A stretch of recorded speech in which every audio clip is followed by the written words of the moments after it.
ప్రాచీన యుగంలో చివరి చాప్టర్ హర్షవర్ధన అని చెప్పేసి అంటాం. సో హర్షవర్ధన పీరియడ్ 606 నుంచి 47 AD అని చెప్పి అంటాం. అంటే 41 years, 41 సంవత్సరాలు పరిపాలన చేశాడు హర్షవర్ధనుడు. సో దీని నుంచి బిట్ అనేది వస్తుంది అని చెప్పలేము, అది వస్తే రావచ్చు ఒక బిట్. హర్షవర్ధన ఇతని యొక్క వంశం పుష్యభూతి వంశం అని చెప్పేసి అంటారు. ఈయన డైనాసిటీ పుష్యభూతి. సో పుష్యభూతి వంశానికి చెందినవాడిన డైనాసిటీ. ఓకే, పుష్యభూతి పాలకుడు ఒకడు ఉంటాడు, ఆయన పేరు ప్రభాకర వర్ధన అని చెప్పి ఒక రాజు ఉంటాడు, ప్రభాకర వర్ధన.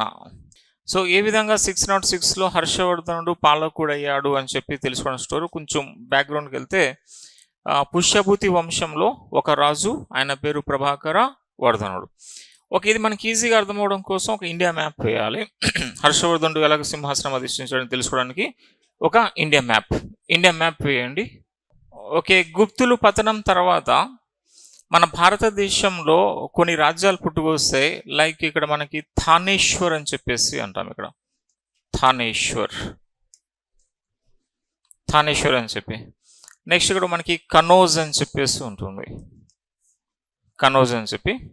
ఇక బీహార్ ఏరియా ఒకటి, ఇంకోటి బెంగాల్లో గౌడ్ అని చెప్పేసి అంటారు. ఈ గుజరాతీ ప్రాంతంలో మైత్రికా అని చెప్పి గుజరాత్లో ఉంటారు. అయితే వాళ్ళ ఇంపార్టెన్స్ ఇక్కడ ఈ 4 పేర్లు మనకి ఇంపార్టెన్స్. థానేశ్వర్ అని చెప్పి అంటాం, కనౌజ్, బీహార్, గౌడ్ అని చెప్పేసి. థానేశ్వర్లో పాలకుడు ప్రభాకర వర్ధన, ఈ పుష్యభూతి రాజు ప్రభాకర వర్ధన. కనౌజ్లో పాలకుడు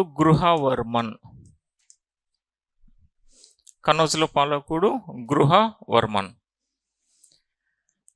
ఇక ఈ బీహార్కి వస్తే అక్కడ దేవగుప్త అని చెప్పేసి ఉంటాడు, దేవగుప్త. ఇక బెంగాల్లో గౌడ్ ప్రాంతం, గౌడ్లో ఉన్నవాడే శశాంకుడు, గౌడ శశాంక అని చెప్పేసి అంటాం, గౌడ శశాంక. ఇలా ప్రభాకర వర్ధన, వర్మన్, దేవగుప్త, శశాంక, ఈ 4 పేర్లు గుర్తుపెట్టాలి. ప్రభాకర వర్ధనకి 2 కుమారులు ఉంటారు, ఒకరు రాజ్యవర్ధనుడు, ఇంకొకడు హర్షవర్ధనుడు.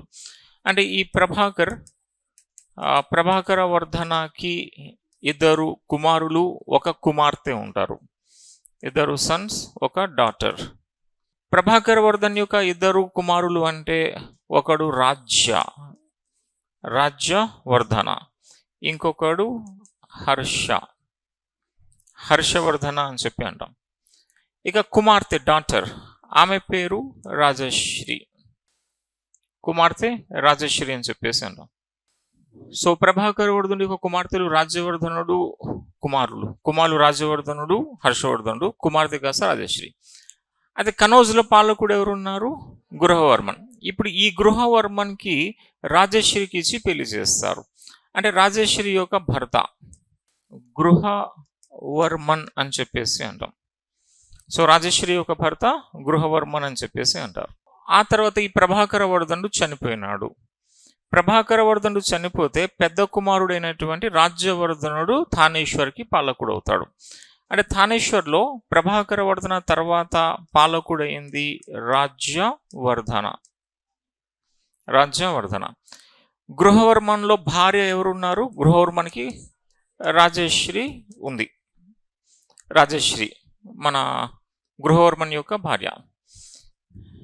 ఇలాగా ఉన్న సమయంలో, ఇక్కడ స్టోరీ క్లియర్, మనకి పేర్లు గుర్తుపెట్టాలి అంతే. ఇలాగ ఉన్న సమయంలో ఈ బెంగాల్లో ఉన్న గౌడ శశాంకుడు, బీహార్లో ఉన్న దేవగుప్తుడు, వీళ్ళిద్దరూ ఏకమయ్యి కనౌజ్ పైన అటాక్ చేస్తారు. ఈ యొక్క గౌడ్ అండ్ బీహార్ నుంచి దేవగుప్త అండ్ శశాంక వీళ్ళిద్దరూ కనౌజ్ పైన అటాక్ చేస్తారు. కనౌజ్ పైన అటాక్ చేసి గృహవర్మన్ని చంపేస్తారు. దేవగుప్త అండ్ శశాంక వీళ్ళిద్దరూ కలిసి ఎవరిని చంపేస్తున్నారు? గృహవర్మన్ని. గృహవర్మన్ భార్య పేరు రాజశ్రీని పట్టుకోవడానికి ట్రై చేస్తారు. అప్పుడు ఈ రాజశ్రీ తన చిలకత్తెల సహాయంతో అక్కడి నుంచి తప్పించుకుంటుంది. ఆమె తప్పించుకొని మధ్య భారతదేశ అడవులకి పారిపోతుంది రాజశ్రీ. సో ఇది కనౌజ్లో చోటు చేసుకున్న సంఘటన. సో దేవగుప్తుడు, శశాంకుడు ఇద్దరు కలిసి ఎవరిని చంపారు? గృహవర్మాన్ని. రాజశ్రీని పట్టుకోవడానికి ట్రై చేసినప్పుడు రాజశ్రీ మధ్య భారతదేశ అడవులకి పారిపోయింది అని చెప్పేసి అంటారు. ఓకే, ఇప్పుడు ఈ విషయం తెలిసింది అన్నకి. అన్న ఎవడు? రాజ్యవర్ధనుడు, థానేశ్వర్కి పాలకుడు. ఇమ్మీడియట్లీ రాజ్యవర్ధనుడు థానేశ్వర్ నుంచి కనౌజ్కి వస్తాడు. Kannauj, okay, story clear. కనౌజ్కి వస్తాడు. కనౌజ్కి వచ్చి దేవగుప్తాని, శశాంకాని ఇద్దరిని తరిమి కొట్టేస్తాడు. ఓకే, ఈ రాజ్యవర్ధనుడు కనౌజ్కి వచ్చి దేవగుప్తాని, శశాంకాని ఇద్దరిని అక్కడ నుంచి తరిమి కొట్టాడు. ఇప్పుడు ఈ రాజ్యవర్ధన తిరుగు ప్రయాణం చేస్తాడు. తిరుగు ప్రయాణం థానేశ్వర్కి. వాళ్ళని కనౌజ్ నుంచి తరిమి కొట్టేసినాడు కదా, మళ్ళీ తన రాజ్యం థానేశ్వర్కి బయలుదేరాడు. అయితే తిరిగి థానేశ్వర్కి వెళ్తున్నప్పుడు మార్గ మధ్యంలో ఈ గౌడ శశాంక సడన్ అటాక్ చేస్తాడు. ఆ సడన్ అటాక్లో ఈ యొక్క రాజ్యవర్ధనుడు చనిపోతాడు. అంటే ఇప్పుడు రాజ్యవర్ధనుడు కూడా చనిపోయాడు, గౌడ శశాంకుడు అతన్ని చంపేస్తాడు. ఆ విధంగా ఇప్పుడు థానేశ్వర్లో సింహాసనం ఖాళీ అయిపోయింది, కనౌజ్లో సింహాసనం ఖాళీ అయిపోయింది. అది ఇయర్ 606. అది అప్పుడు హర్షకి వయస్సు 16 సంవత్సరాలు, 16 years old. ఇక్కడ కనౌజ్లో ఉన్న ప్రజలు, థానేశ్వర్లో ఉన్న ప్రజలు ఇద్దరు ఏం కోరుకుంటారంటే, ఈ 16 సంవత్సరాల యువకుడైనటువంటి హర్షవర్ధనుడు మాకి పాలకుడు అవ్వాలి అని చెప్పి అంటారు. థానేశ్వర్లో ప్లస్ కనౌజ్లో ప్రజలు హర్షాన్ని కోరుకుంటారు. ఆ ప్రజల యొక్క అభిష్టం మేరకు 606లో థానేశ్వర్లో హర్షవర్ధనుడు పట్టాభిషేకం చేసుకుంటాడు. అయితే హర్షవర్ధనుడు ఆయన పరిపాలన చేసింది థానేశ్వర్ నుంచే 606 నుంచి అలా 621 వరకు.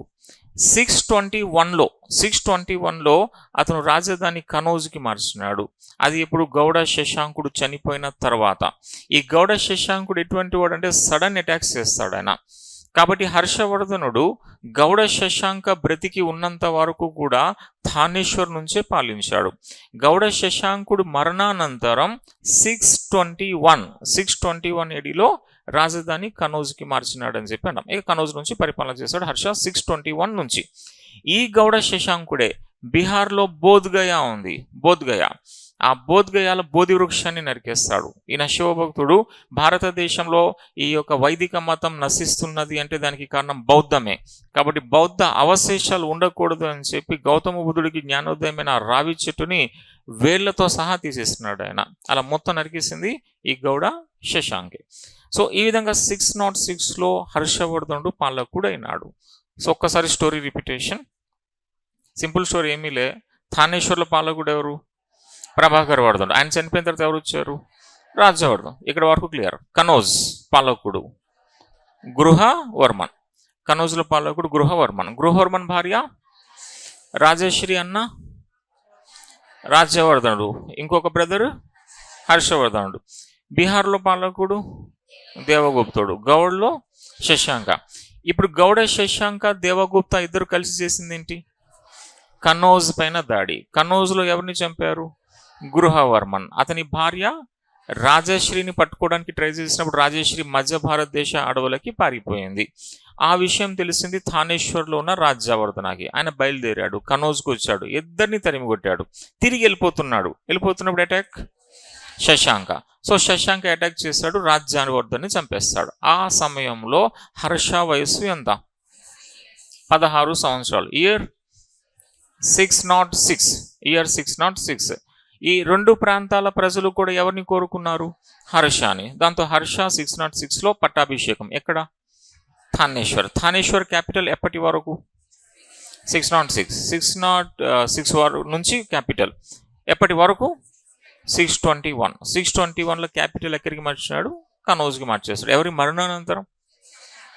గౌడ శశాంక అని చెప్పేసి అంటాం. ఓకే, ఈ విధంగా హర్షవర్ధనుడు పాలకుడు అయిపోయినాడు. ఇందులో స్టోరీలో ఈ పేర్లు గుర్తుంటే చాలు, ఇలా మీకు గుర్తుకొచ్చేస్తుంది. దీన్ని మళ్ళీ ప్రత్యేకంగా రాస్తామా? ఇది ఈయన వచ్చాడు, ఇతను చంపాడు, ఈమె పారిపోయింది, ఆయన వచ్చినాడు చంపాడు, తిరిగి వెళ్తున్నప్పుడు చంపినాడు, మైండ్లోకి వెళ్ళిపోవాలి అది. అందుకే మీరు ఇంతే మెచ్యూర్డ్ అయిపోయినారు, మెచ్యూర్డ్ మైండ్ మీది. సో మెచ్యూర్డ్ మైండ్ కాబట్టి చాలా చాలా అంశాలు ఎట్లా ఉంటుంది అంటే గ్రాఫ్స్ చేసి మైండ్లో స్టోర్ చేసేయాలి. అది పుస్తకాల్లో చదివితేనే గుర్తుకొచ్చేటట్లు ఉండకూడదు, మీకు శాశ్వత మెమరీస్లోకి వెళ్ళిపోవాలి. ఓకే, ఇప్పుడు హర్షవర్ధన. ఈ విధంగా పాలకుడు అయిపోయాడు హర్ష. సో హర్ష 606 to 47 ఈయన బిరుదులు ఎగ్జామినేషన్ పాయింట్ ఆఫ్ వ్యూ. ఇతను అంటాం 3వ అశోక, థర్డ్ అశోక 3 అంటాం. 3వ అశోకుడు, 2వ అశోకుడు కనిష్క. ఇతను అంటారు శిలాదిత్య, శిలాదిత్య అంటాం. ఇతన్నే కొందరు ఉత్తరాపద స్వామి అంటారు, ఉత్తరాపద స్వామి. దక్షిణాపద స్వామి, దక్షిణాపద స్వామి మీరు చూడలే, శ్రీకృష్ణదేవరాయలని అంటారు. శ్రీకృష్ణదేవరాయలని దక్షిణాపద స్వామి అంటారు. సో శాతకర్ణి అంటే అది వేరు శివుడు. ఇది దక్షిణాపద స్వామి, ఉత్తరాపద స్వామి. దక్షిణాపద స్వామి శ్రీకృష్ణదేవరాయ, ఉత్తరాపద స్వామి హర్షవర్ధన. శిలాదిత్య అంటాం, 3వ అశోక అంటాం. ఇతని శాసనాలు, హర్షవర్ధన శాసనాలు మన్సకారి, మన్సకారి శాసనం అని చెప్పేసి అంటారు. సో మన్సకారి. ఇంకోటి మధుబని, మధుబని అని చెప్పేసి అంటారు, మధుబని. ఇంకోటి సోంపట్, సోంపట్ శాసనం. సో మన్సకారి శాసనం, మధుబని శాసనం, సోంపట్ శాసనం హర్యానాలో కనిపిస్తాయి ఇవి. సో ఈ శాసనాల్ని వేయించినాడు ఇతను. నెక్స్ట్ ఇతను గొప్ప రైటర్ కూడా, పుస్తకాలు రాసినాడు. హర్ష రాసినటువంటి పుస్తకాలు దాన్ని PNR అంటారు. పి అంటే ప్రియదర్శిని, ఎన్ అంటే నాగానందం, నాగానందం, ఆర్ అంటే రతనావళి. సో ప్రియదర్శిని, నాగానందం, రతనావళి, ఇవి 3 పుస్తకాలు ఇతను రాసినాడు. నెక్స్ట్ ఇతని సమకాలీకులు, హర్షకి సమకాలీకంగా ఎవరు ఉన్నారు? హర్ష సమకాలీకుల్లో ఆయన చరిత్రకారుడు కమ్ ఒక కవి, ఆయన పేరే బాణభట్టుడు అని చెప్పేసి అంటారు. సో బాణభట్టుడు, బాణభట్ట అని చెప్పేసి అంటాం. బాణభట్టుడు రాసిన ఫేమస్ పుస్తకాలు, ఆయన చారిత్రక గ్రంథం హర్ష చరిత. సో బాణభట్ట రాశాడు హర్ష చరిత, హర్ష చరిత. ఇంకోటి ఏంది, కాదాంబరి అని చెప్పి ఒకటి ఉంటుంది, కాదాంబరి, కాదాంబరి అంటాం. ఇంకోటి పార్వతీ పరిణయం, పార్వతీ, పార్వతీ పరిణయం అని చెప్పేసి అంటారు. సో హర్షచరిత, కాదాంబరి, పార్వతీ పరిణయం, ఇవి 3 పుస్తకాలు మన బాణభట్టుడు రాశాడని చెప్పేసి అంటారు. నెక్స్ట్ కూడా మయూర అని చెప్పేసి ఒకటి ఉంటాడు, మయూర. ఇతను రాసింది అష్టక అనేది ఒకటి, సూర్య శతకం అని చెప్పేసి ఒకటి. సో మయూర రాసింది అష్టక అని చెప్పి ఒక పుస్తకం రాశాడు, అష్టక. ఇంకోటి సూర్య శతకం, సూర్య శతక అని చెప్పేసి అంటారు, సూర్య శతక. సూర్య సిద్ధాంతం ఎవరిది? ఆర్యభట్టుడిది, ఆర్యభట్టుడిది సూర్య సిద్ధాంతం. పంచ సిద్ధాంతం వరాహ, వరాహం ఎవరిది? పంచ సిద్ధాంతం. సూర్య శతకం, సూర్య శతకం మయూర. సూర్య శతకం ఎవరిదంటే మయూర అని చెప్పేసి అంటాం. ఓకే, శతకాలు కూడా చాలా పుస్తకాలు వస్తాయి మన ఏపీ తెలంగాణ హిస్టరీలో కూడా చూసినట్టు, నారాయణ శతకం అవి అని చెప్పేసి. ఇక్కడ సూర్య శతకం.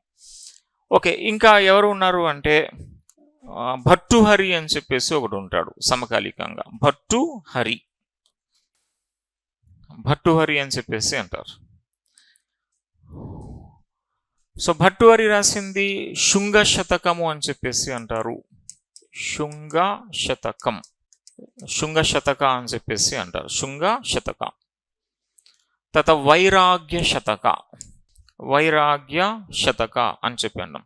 తర్వాత నీల శతకం, నీల శతక అని చెప్పేసి అంటారు. అలా భర్తృహరి రాసినటువంటి 3 శతకములు ఇవి SVN అంటారు. SVN. ఎస్ అంటే శృంగ శతకం, వి అంటే వైరాగ్య, ఎన్ అంటే నీల శతకం అని చెప్పి అన్నాం. ఇక వస్తే ఈయనకి సమకాలికంగా ఒక చైనా యాత్రికుడు ఉంటాడు. ఆయన పేరు హుయాంగ్ సాంగ్. హుయాంగ్ సాంగ్ అని చెప్పి అంటాం.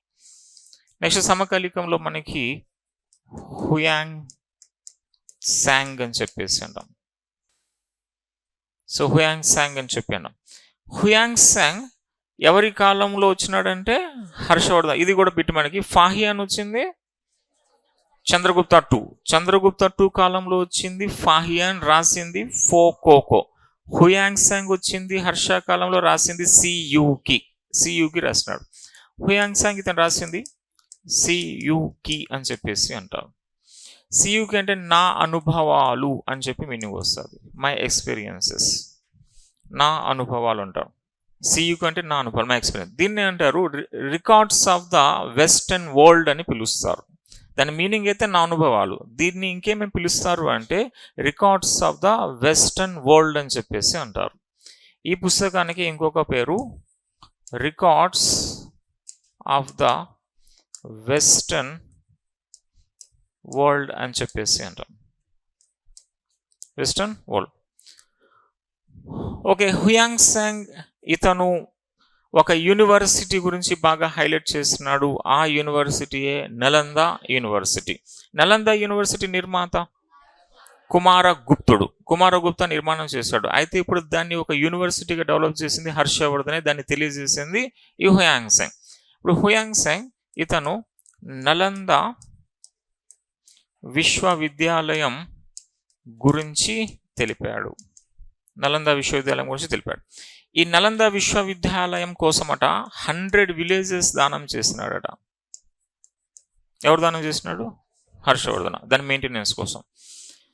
దీంట్లో అట 15,000 మంది స్టూడెంట్స్ ఉన్నారట. మరి ఎగ్జాగరేషన్, ఆ కాలంలో 15,000 మంది స్టూడెంట్స్ ఎక్కడ ఉంటారు అక్కడ? ఓకే, 15,000 మంది స్టూడెంట్స్, 1000 మంది ప్రొఫెసర్లు ఉన్నారట. ఇది కూడా మరి ఎగ్జాగరేషన్స్. 1000 మంది ప్రొఫెసర్స్ అంటే 15 మంది స్టూడెంట్, ఒక professor.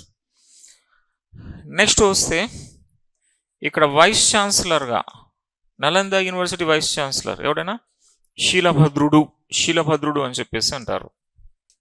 So Shilabhadra vice chancellor. ఇక్కడ కొన్ని లైబ్రరీలు ఉన్నాయి చదువుకోవడానికి. ఆ లైబ్రరీలు ఏంటంట? రత్న రంజిక, రత్న సాగర, రత్న బహది అని చెప్పి అంటాడు. నెక్స్ట్ నలంద యూనివర్సిటీలో లైబ్రరీలు, గ్రంథాలయాలు ఉన్నాయి. ఓకే, రాశారు, ఇది రాలేదా? నలంద విశ్వవిద్యాలయం గురించి తెలిపినాడు. మీరు ఎక్స్పీరియన్స్ వచ్చేయాలి, వెళ్ళిపోవాలి అట్లా. హుయాంగ్ సాంగ్ రాసిన పుస్తకం సియుకి అని చెప్పాడు. దాని అర్థం ఏంటంట? నా అనుభవాలు. దానికి ఇంకొక పేరు ఏంటి పెట్టారు? Records of the western world అని చెప్పేసి. అయితే హుయాంగ్ సాంగ్ నలంద విశ్వవిద్యాలయం గురించి ప్రధానంగా పేర్కొన్నాడు. నలంద విశ్వవిద్యాలయంలో మెయింటెనెన్స్కి ఎన్ని గ్రామాలు ఇచ్చినాడు? 100 villages డొనేట్ చేశాడు ఆయన. 15,000 స్టూడెంట్స్ ఉన్నారు, 1000 ప్రొఫెసర్స్ ఉన్నారు. Vice chancellor శీలభద్రుడు.